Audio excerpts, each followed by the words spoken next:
Okay, I'm just gonna change my wheel bearing here. Got these bearings at a local bearing shop.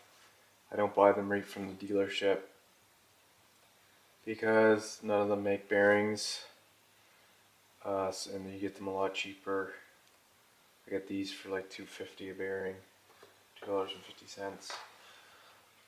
So just gotta put it in, get as level as I can. And then I get a big socket that fits the outer race of the bearing so it doesn't put any pressure. You don't want to beat on the inner race, just on the outer race of the bearing. And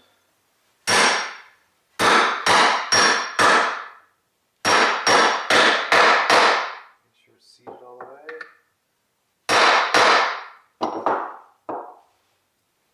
So you can see your hole for your snap ring.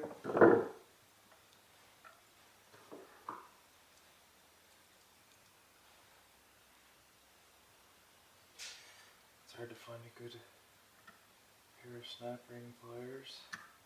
Pretty sure this one keeps flipping out. This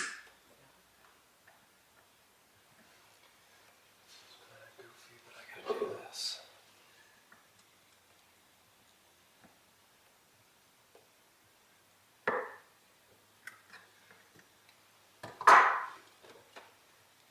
Just make sure your snap ring is seated.